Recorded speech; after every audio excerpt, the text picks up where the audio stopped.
आज बनवते की गाजरचा हलवा मी. तर त्यासाठी इथे गाजर घेतलेत मी, साल काढून घेतली गाजरची आणि आता यांचे टोकं काढले, किसून घ्यायचे.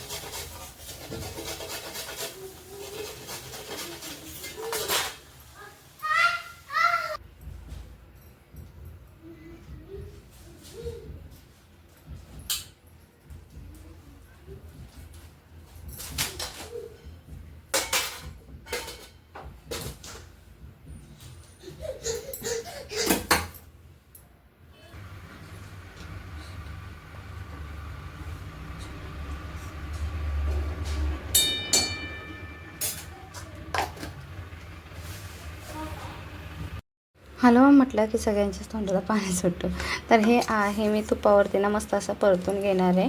तूप घातलं एक चमचावर घट्टसर आणि मग त्याच्यावरती हलवा परतून घ्यायचा आपल्याला.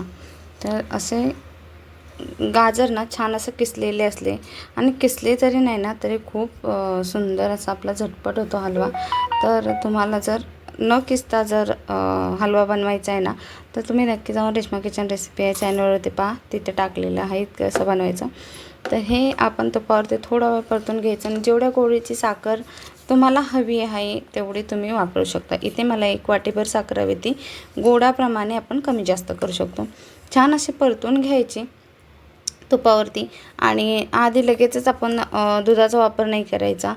तर थोडा वेळ द्यायचा आणि मग दुधाचा वापर करायचा. छान असं पहिला ना साखर आणि तूप घातले तर त्याला जे पाणी असतं ना त्याच्यावरती ते खूप छान शिजतं. आधीच दूध वापरलं ना की खूप वेळ लागतो हलवा तयार व्हायला. त्यामुळं आधी ना वाफेवरती मस्तपैकी करून घ्यायचं झाकण मारून. तर असं गाजरचा हलवा नेहमी पहिलं छान झाकण मारून शिजवून घ्यायचं. तर त्याच्यानंतर चालू होतं माझं मिक्स करणं.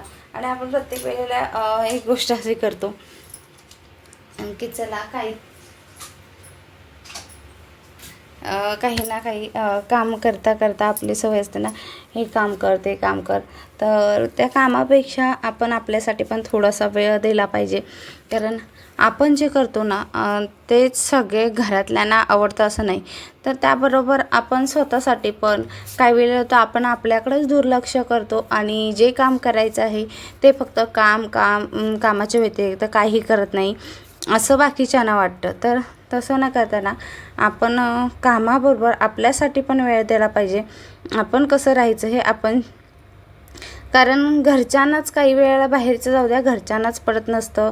आपण साधी राहतो किंवा साधं वागणं काही वेळेला पटत नसतं आणि मग आईंचं तोंड असं असतं की तोंडावरती तर नाही बोलत पण पाठी जाऊन मग बोलणार. त्यापेक्षा साधं राहणं आपल्यासाठी योग्यच आहे. साधं आपल्याला आवडतं राहायला तर ते राहायचंच, पण त्याबरोबर ना आपल्या मनाला जे पटेल ना त्याच्यापेक्षा आपण पण त्यांना व्यवस्थित वाटेल तसं राहिलं पाहिजे.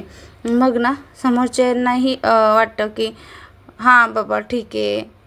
कारण बोलणाऱ्यांची तोंड तर आपण धरू शकत नाही. आपल्यात बदल कितपत करायचा हे आपल्याला पटेल ना एवढंच आपण बदल करायचा. जग म्हणतं म्हणून किंवा बाकीचे म्हणतात म्हणून ना कितीही बदलायचा प्रयत्न करायचा नाही.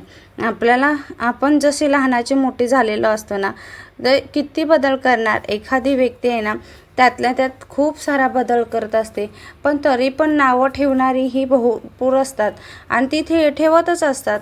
असं असतं. कारण माझ्याकडं पाणी येऊन गेलं होतं आणि मग मी ना घेतलं होतं सगळं, कारण खिडक्या वगैरे बाहेरचे ग्रिल्स वगैरे पुसलं ना की कपडे पण वाळत घालायला बरे पडतात. माझं सगळं आवरलं होतं बाकीचं म्हणून म्हटले चला ते सगळं आतमध्ये पाणी आणतो पाईपने, बाहेर नळ आहे गॅलरीत एक तर तो पाईपने आणतो त्यामुळे